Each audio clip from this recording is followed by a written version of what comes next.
বিজয়ের মাস, বিজয়ের দিন, 16 ডিসেম্বর আমাদের জাতীয় জীবনের একটা চেতনার দিন।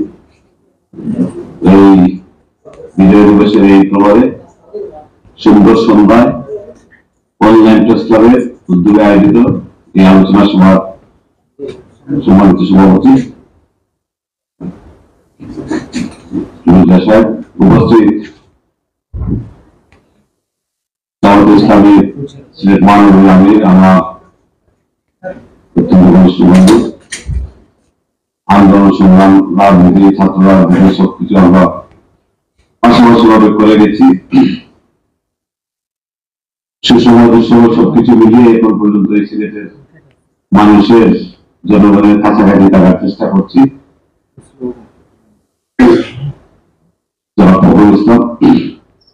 উপস্থিত আমাদের সিলেট জেলা বিএনপির সংগ্রামী সাংগঠনিক সম্পাদক নির্বাচিত সংগ্রাম অনলাইন প্রেস আজকে সভাপতিচালক অনলাইন প্রেস ক্লাবের সাধারণ সম্পাদক সাইফুল তালুকদার সহ উপস্থিত সম্মানিত অনলাইন প্রেস ক্লাবের সাংবাদিক বন্ধুগণ, সবাইকে বিজয়ের শুভেচ্ছা এবং অভিনন্দন। আমি আমার বক্তব্যের শুরুতে স্মরণ করছি মহান স্বাধীনতা যুদ্ধের ঘোষক শহীদ রাষ্ট্রপতি জিয়াউর রহমানকে। 1971 সালের 25শে মার্চ কালো রাত্রিতে যিনি জীবনের ঝুঁকি নিয়ে, যিনি জানতেন যদি এই বিজয় না হয় তাহলে নিশ্চিত কোর্ট পাশাল হবে, সেটাকে উপেক্ষা করে তিনি নিজের পরিবার পরিজনদের কথা না ভেবে তিনি কালুবাগ বেকার কেন্দ্র দখল করে ঘোষণা করেছিলেন, আমি নিজের দেওয়া হচ্ছে আজ থেকে আপনারা স্বাধীনতা যুদ্ধে ঝাঁপিয়ে পড়ুন। এবং যিনি নিজেকে তখনও, যেহেতু বাংলাদেশে তখন কোন বিদেশি মানুষরা চেয়েছিল যে একজন রিপ্রেজেন্টেটিভ দেওয়ার জন্য সেটা চিন্তা করে তাকে উনি প্রথম রাষ্ট্রপতি হিসাবে ঘোষণা করেছেন। এরপর থেকে যে নরঙ্গনের প্রত্যক্ষ দীর্ঘ 9 মাসের যুদ্ধে আমরা স্বাধীন হয়েছি 16 ডিসেম্বর আজকের দিনে। সারা বাংলাদেশ 16 ডিসেম্বর স্বাধীন হল, আমাদের সিলেট অঞ্চলটা স্বাধীন হয়েছে মূলত 15 ডিসেম্বর। এই 15 ডিসেম্বর কানাইঘাট প্রান্ত দিয়ে তিনি শহীদ জিয়াউর রহমান জেড ফোর্সের কমান্ডার ছিলেন। এনসিবির সর্বশেষ সোনার গন্তব্যস্থল ছিল, এখানে বাংকার তৈরি হয়েছিল।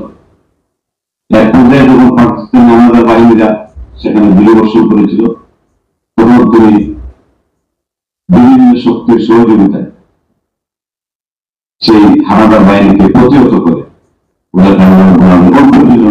ওনার জীবনীতে ওনার সাথে ছিলেন মেজর হাফিজ, অনেক মুক্তিযোদ্ধারা ছিলেন, তারা তাকে রক্ষা করেছেন এবং এই পাকিস্তানি হানাদার বাহিনী সারেন্ডার করেছিল সিলেটে। সুতরাং বাংলাদেশের জাতীয় জন্য সিলেট একটা ইতিহাস হয়েছে, এটা আমাদের জন্য একটা মুক্তিযুদ্ধের প্রথম স্বাধীনতা।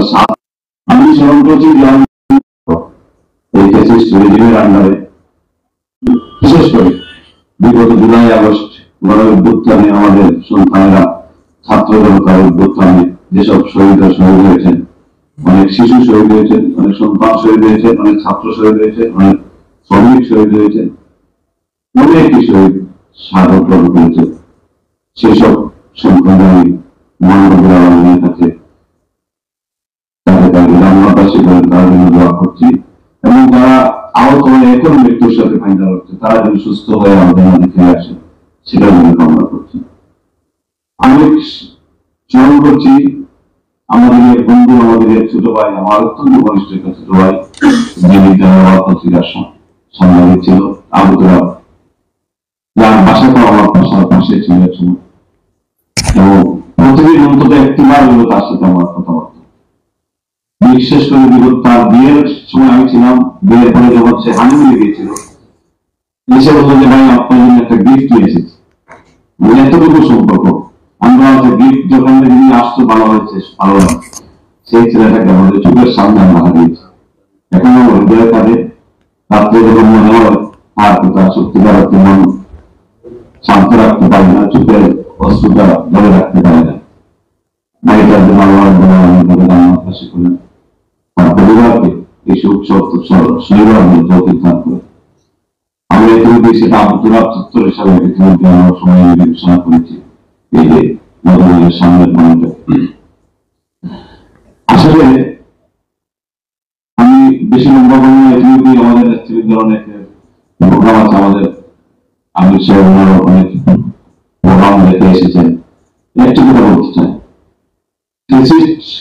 যারা চলে গেছে এদেরকে কখনো ছোট করে দেখলে চলবে না। আমাদের অবশ্যই এরা চলে যায় নাই, এরা চলে গিয়ে আবার আসার রাস্তা করছে এবং এটার জন্য বিভিন্ন বৈদেশিক শক্তি তাদেরকে প্যাট্রোনাইজ করছে। আমাদের কিন্তু সেটা চিন্তায় রাখতে হবে। আমাদেরকে চিন্তায় রাখতে হবে, যদি এরা আবার ফিরে আসে তাহলে দেশের মানুষকে আর মানুষ বলে বলবেন যে 18 বছর যেখানে ধর্মীয় অধিকার ছিল না, মানুষের কথা বলার অধিকার ছিল না, রাজনৈতিক অধিকার ছিল না, সামাজিক অধিকার ছিল না, মানুষের মিছিল করার অধিকার ছিল না, সাংবাদিকদের স্বাধীনতা সংবাদপত্র লেখার অধিকার ছিল না, সেখানে যদি আবার আমরা ফিরে যাই জাতির ভবিষ্যৎ অন্ধকার। 5 বছর চলে গেছে, আর কত বছর দিলে আমরা নিজের পায়ে দাঁড়াতে পারবো সেটা আমাদের চিন্তায় রাখতে হবে। তাই আমরা যারা গণতান্ত্রিক শক্তি, যাদের মধ্যে আমরা ঐক্যবদ্ধভাবে সরকারকে হটিয়েছি, পালাতে বাধ্য করেছি, ছাত্র এই যে গণ অভ্যুত্থান, এটা কিন্তু জনগণের একটা অভ্যুত্থান ছিল। এটা আমরা কেউ ব্যক্তিগতভাবে এককভাবে আমরা এটা নেতৃত্ব নিতে চাই। এটা সমস্ত দেশের জনগণের সেটা সাফল্য, সেই সাফল্য জনগণকে আমরা দিচ্ছি। এই সফলতাকে ধরে রাখার দায়িত্ব আমাদের রাজনৈতিক দল আমরা যারা আছে সবাই। আমরা যদি সেটাকে ধরে রাখতে না পারি, একটা কথা আছে, কবি বলেছেন স্বাধীনতা অর্জনের চেয়ে স্বাধীনতা রক্ষা করা কঠিন। গণঅভ্যুত্থান ঘটিয়েছি আমরা 1990 সালে, আমরা সেটাকে ধরে রাখতে পারি না। এই গণঅভ্যুত্থান 1990 সালে গণঅভ্যুত্থান হলো, 3 মাস বা 4 মাস পরে ইলেকশন হলো, সেই নির্বাচনে সেই গণঅভ্যুত্থানের পরাজিত শক্তি এই ফ্যাসিস্ট হাসিনার দূষণ স্বৈরশাসকের সাথ সেই নির্বাচনে দাঁড়ানো কিভাবে? এটাই আমাদের ব্যর্থতা। এটা আমাদের আসলে সেটা আমাদের ভুল, এটা হতে পারে না। আমি ব্যক্তিগত আমি কর্মী হিসাবে, কারণ এই জীবনে আমরা 2টি গণঅভ্যুত্থান করেছি। এই 90 গণঅভ্যুত্থানে আমরা সক্রিয়ভাবে অংশগ্রহণ করেছি। ফখরুল সাহেব ছিলেন, আমরা ছিলাম, আমরা সক্রিয়ভাবে এই গণঅভ্যুত্থানের সাথে সক্রিয়েছি। এবার 24 গণঅভ্যুত্থান আমাদের আমরা সক্রিয়ভাবে অংশগ্রহণ করেছি। আমাদের সেই অভিজ্ঞতা আছে। এই পরাজিত শক্তিকে কখনোই আমরা রাজনীতির জায়গা দেওয়া ঠিক হবে। এটার জন্য আমাদের ঐক্যবদ্ধ থাকতে হবে। আমরা আমাদের রাষ্ট্রীয় সার্বভৌমত্বের জন্য ঐক্যবদ্ধ থাকতে হবে। এই রাষ্ট্রের জনগণ চালাবে, বহিঃশক্তিরা কেন চালাবে? বহিঃশক্তি আমাদের রাষ্ট্রকে কখনোই কোনো ধরনের দাবিদারি করতে পারবে না। আমাদের সীমান্তে আমাদের প্রতিবেশী রাষ্ট্র হিসেবে অবশ্যই আমরা সবাইকে সম্মান করি, কিন্তু কারো চোখ পরিণামীকে আমরা ভয় পাবো না, সেটাকে আমাদেরকে ধারণ করতে হবে। এটাই আমাদের এই 9 আগস্ট গণঅভ্যুত্থানের মূল থিম থাকা উচিত। এবং আমি মনে করি এই আদর্শের ভিত্তিতে আমরা এগিয়ে যাওয়া উচিত। আমাদের মধ্যে অত মতানৈক্য থাকতে পারে, কিন্তু মূল স্টেট থেকে যাতে আমরা কেউ যাতে না আসে। এখনো প্রশাসনের 60-70% লোক তাদের এই শাসকের ফ্যাসিস্টের বিভিন্ন দাবিদারি গোষ্ঠী এখনো বসে আছে, বসে ষড়যন্ত্র করছে। এটা কেন রাখা হয়? এদের জন্য আমাদের রাজনৈতিক দলগুলো স্বেচ্ছার হওয়া উচিত। কারণ সবাই আমরা জানি, আমরা চিনি, আমরা এখনো তাদেরকে সরাতে পারছি না। কেন সরাতে পারছি না? কি হয়েছে? কি এমন সমস্যা হয়েছে সরাতে পারবে না? এটা খুঁজে বলতে হবে। এখন আমাদের প্রিয় নেতা এই সিলেটের সন্তান ইলিয়াস আলী, আনসার আলী এখনো নিখোঁজ রয়েছে। আমি কিছুদিন আগে সরকারের জনাব হোসেন ওনার সাথে আমি কথা বলেছি ব্যক্তিগতভাবে, বলেছি আপনি একজন, আপনার স্বামীর গুম হয়েছিল, আপনি তাকে ফেরত এসেছেন, আপনি সব নাম করেছেন, তার জন্য আমরা আপনাকে সেলুট দেবেন। কিন্তু আমাদের ইলিয়াস ভাই, দিনার আনসার আলী ওরা কেন আসে না? এখনো 4 মাস চলে গেছে গণঅভ্যুত্থানে, আপনারা ক্ষমতায় আছেন, আপনি একজন মন্ত্রিত মানুষ, আপনার স্বামী গুম হয়েছিলেন, আপনি তো সেটা উদ্যোগ নেওয়া উচিত। উনি অপ্রকটে স্বীকার করেছেন যে সেটাতে কিছুটা হলো কিছু না কিছু কোনো জায়গায় গাফিলতি আছে। ইতিমধ্যে গুম কমিশন রিপোর্ট পেশ করেছে, শেখ হাসিনা সম্পৃক্ততা পেয়েছে। গুম কমিশন যেটা নিরপেক্ষ তদন্ত সংস্থা ছিল, রিপোর্ট পেয়েছে। যখন রিপোর্ট পেয়েছে, অবশ্যই আমি বিশ্বাস করি বর্তমান অন্তর্বর্তীকালীন সরকার, আমাদের সবার সমর্থিত একটা সরকার, তারা সেই রিপোর্টকে কার্যকর করার ব্যবস্থা করবে। ইতিমধ্যে আন্তর্জাতিক ট্রাইব্যুনাল হয়েছে, তার জন্য আমরা সাধুবাদ জানাই। এই ট্রাইব্যুনালে গুম খুনের বিচারগুলো হোক, যারা খুন হয়েছে আমাদের ভাইরা, তাদের বিচারটুকু সেটা আমরা চাই। আমরা চাই বাংলাদেশ কলঙ্ক মুক্ত হোক।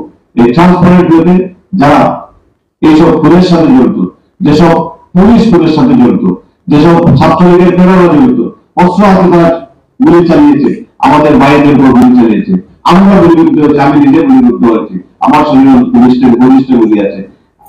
আমাদের আমি জেলে ছিলেন, ওনাকে অ্যারেস্ট করা হয়েছিল, জেলে ছিলেন, তারা 5 তারিখ মুক্তি পাইছে, আমাদের প্রেশারের মুখে মুক্তি দিতে বাধ্য হয়েছে। আমাদের মাননীয় সভাপতি জেলে ছিল। এইভাবে আমাদের